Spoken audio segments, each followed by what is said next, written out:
But again, we're seeing even more from some of these teams here. Again, if we look at the standings, is there anyone that's popping out to you as a team we need to really start to watch out for here going into these last couple of games? Yeah, I mean, I'm kind of interested in what happened to Vico Malabuka. I mean, also Cringe Twive's been impressing me on his placements, but Vico Malabuka specifically, the zone in this last match literally pulled to their POI. The issue is they got, like, what, 15th? So they didn't make it too far into the end game. We've seen that they kind of go to for refreshes early on, and I'm wondering if due to the zone pulling to their POI, they might be more accustomed to like rotating through their tags, and it might have been a surge issue. I'm not even sure what ended up happening, but I would have thought they would have got a better placement with the zone like that.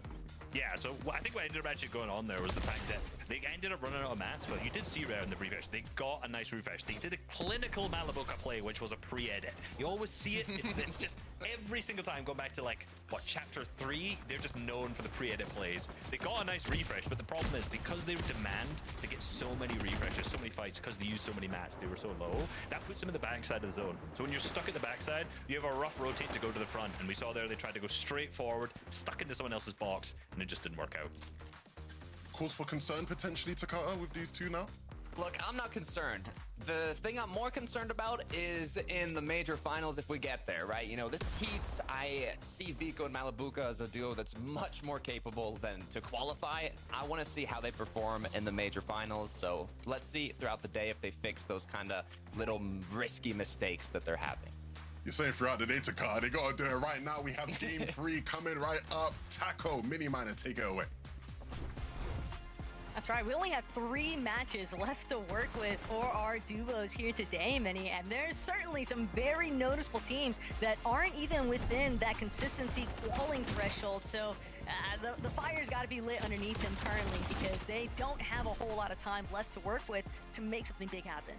Yeah, it's now or never. I mean, really, you know, you've got to make these next 3 games count. You could be thinking in the back of your mind, oh, we got last chance, we got last chance. Think about all the great teams that haven't qualified through to Heat. So it's really, really important that they take the most of it, or make the most of this opportunity and take their ticket, if you like, into the major finals. I think there's a few teams that I'm expecting to get a win still that are still in the lobby. And even for Hutty and Fishy X in that last game, what a shock, what a narrative, what a story that really was. Sort of looking at Shark and Tini saying, yeah, they're playing the long game, and then the team they were trying to play it up against actually ends up winning the sort of half-off spawn and then winning the game. That's what this game can do. And now, what do Shark and Tini do? I think that's my biggest question here. Are they going to just go and win a game here? Are they going to stay in for more practice? They're 3rd on the standings. I don't think they'll really mind. I mean, we'll find out momentarily, though, because game 3 underway.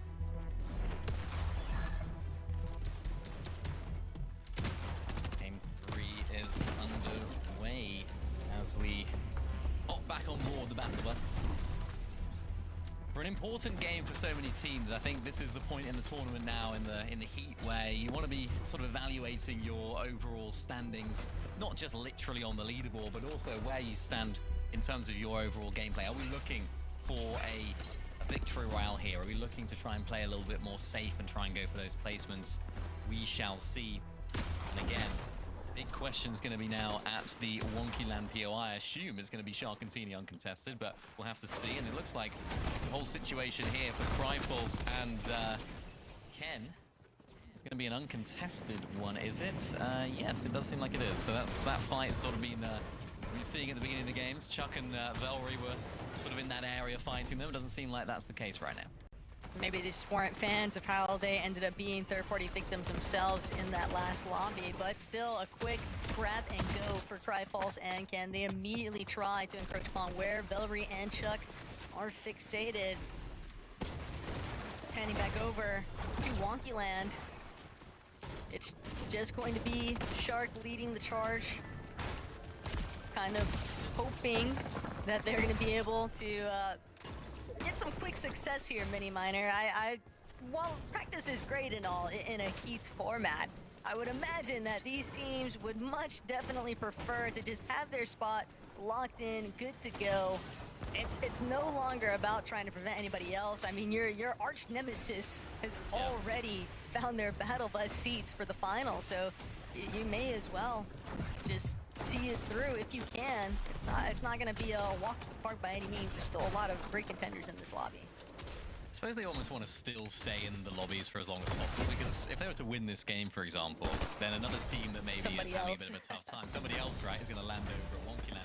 They find some success there, they go ahead and win the game. Then it turns into a situation where they might want to land at Wonkyland for Grand Finals. So you want to make sure that you're having the most chance of success there as possible. So I do think they'll probably stick to their overall strategy, particularly since they're third on the leaderboard right now and they're first on consistency. No real reason to shift that, but definitely a storyline to keep tabs on throughout the day. And Pink and Sato also in a good position. But Focus and Kale right there, just taking down someone inside of that sort of area. So it was also Pink and Sato actually left, so not too much of a problem for that. Blizzy and Heath, though, they're also trying to prevent themselves from being eliminated very early on. They got caught up in a fight in the last lobby that definitely lasted way too long, and while they were on the negative sides of that, you know, the consequences obviously of being eliminated early on. 21 points. We are technically at the halfway point for our 5-game format here in Game 3 mini, so the biggest takeaway is that some of these teams, they might start to feel like they've got to do something drastic, you know? Teams that feel as if they're too far away from being able to measure up on the consistency threshold, well, they, you know, go big or go home. It's all about the victory royale at that point, and so that could really, really be a tough circumstance, I think, for some other teams to overcome, because I am fully expecting some of these duos to just send it with no regard to what happens for anybody surrounding them. Yeah, and I think that's particularly potent in this meta that we're in right now, because it is just so easy to make a crazy hype play, because you just get a mist grenade, get some overdrive grenades, shut them both down, tally ho, hope you can get height, see how it goes. Like, it is a very much more of a sort of, you can just jump on height, and it is one of those sort of gung-ho metas when you can just sort of try it out and see how it goes. Even I can take height sometimes, quite luckily, so it's just one of those where in these later games, there are teams that maybe don't have as much experience on height that will just make a play for it, because it is so easy to do so if done at the right time. Here we go then. Sneaky beaky, oh, foiled in the back. Lunex and WX, we saw these guys having a good game last game. Up on a high, of course, got shot down as well, and they tried to make a play there, but luckily for Anti and Metal, this is a good situation for them. That team was actually able to foil their plans, because that could have been a bit messy there. Yeah, but Lunix and Wolvax, they're not out of it just yet. They're still being a little bit pressured here. 2 different directions as well. Riptides, though, this is part of those mid-tourney developments that you expect to see, but Shark, Teeny, they're gonna get aggressive right now with Pink and Sato just outright barreling down onto this box fight here, but Sato doing an excellent job at just helping to push them back.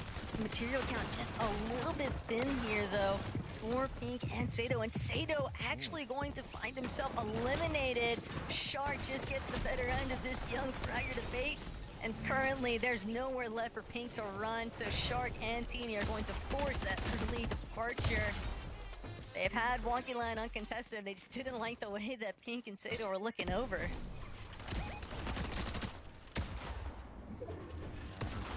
That was a really nice play. I mean, that sort of almost epitomizes and showcases what this new sort of wave of Fortnite is about. You know, some of the more successful teams are 2 fraggers. You know, and that's definitely the case of Shark and Teeny. For Pink, losing Sato so early on in that fight was not an ideal situation for him. Clutching up on your own is really difficult regardless. Clutching up against Shark and Teeny on your own is a complete other question. But, Anti and Bicep right here. We can see them go down on this south side of the map, looking to almost turn the tides on what was happening earlier on with the sneak play from Lunex that didn't work out. They're playing the Storm. Lots of players will be trying to do this. It's all about having the Whites having the plan in action in order to actually make this happen. Well, this duo is going to have to do a lot of heavy lifting if they want to find their success in each one. Panzer and Yapko, though, already taking over a little bit of control by the vending machines outside of Sandy Strip. Have to remember, from that overhead view, Painted Palms was one of the legendary POIs in this match. So for Yapko Panzer, that could be a pretty huge benefit.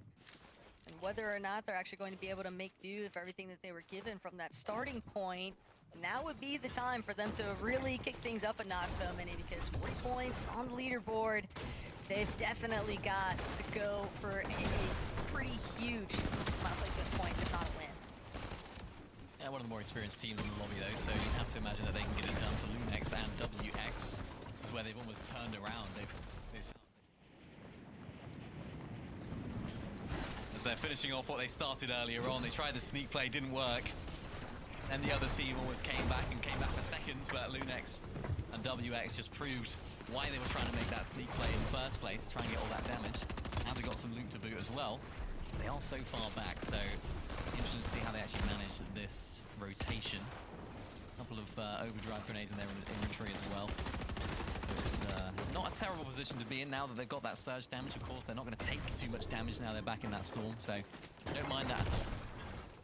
Zippy and Jerdy, though, this is an exciting duo just because of where they currently sit on the leaderboard, Mini. 98 points, I mean, doing an excellent job at finding their rhythm for consistency in today's competition so far. But the main thing is you want to make sure that you also finish strong. And for a duo in this type of position, it becomes really difficult, I think, to, you don't want to overanalyze the choices that you are making. You don't want to find yourself, you know, getting a little bit out of pace because you just think, man, we're this close to qualifying for the Major 1 finals, and then it all falls apart, it seems, right? So it's just about maintaining that consistency, and it can be difficult because there's just so much pressure, I think, riding for a lot of these teams. Yeah, especially for someone like Ziffy who hasn't actually made a grand final before, has maybe not been in this position where you're on the cusp, you're in the position to do something that you've never done before. It's for players like Cammy and Chari, they've done that, they've done it, they've been there, they've done that, they understand what to do when they are so close, or even when they're a bit further down. They understand how to manage their emotions from a personal standpoint as well. They just understand what to do. Whereas for a team like that, where you do have that slight inexperience, it can make things a little bit more frenzied. But for Teeny and Shark, they are not stopping on their endeavor to just plow through this entire lobby. So important for them to, of course, get through to the major finals, which I'm sure they will do. It's just how are they going to do it? It's going to be the question. Cisse on the other side right here. Shark and Teeny both trying to navigate and clamber up these stairs. Cisse actually able to get away here, just about trying to make his move, but Teeny is right on top and finds the elimination really nicely as well. Nice code in there, just preventing Cisse from having any exit. And that's Shark and Teeny doing what Shark and Teeny do best.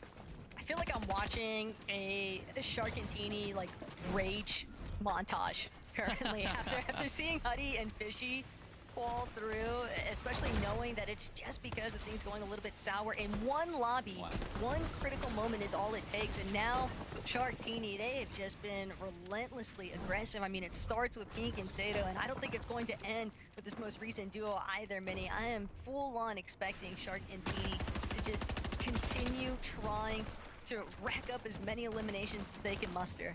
I mean, an unleashed Shark and Teeny like that, you just, Right.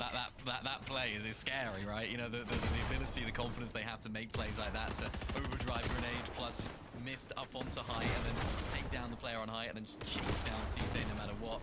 That's the sort of team that you do not want to be coming up against. So as much as it's going to be exciting to watch, the other teams in this lobby have definitely got to watch out for that, as we get to see Teeny and Shark doing it again. Every single time we switch to Teeny and Shark, it's a replay or a highlight or just them getting another elimination. It's like, do they ever stop? At this rate, no. The only way it's ever going to stop is if they find themselves with a far zone pull, but with the way that things are shaping up, many that does not seem to be the case. They are on a full crash course. Everyone else in the lobby likely seeing that elimination feed continuously light up. So the last thing you want to be is directly in their route path, basically. Yeah. But it's so hard to gauge which direction they're actually going to be coming from, as Medius and iDrop just getting some nice shots assembled there. But at the same time here, Mini, they've been doing a great job holding things down for consistency.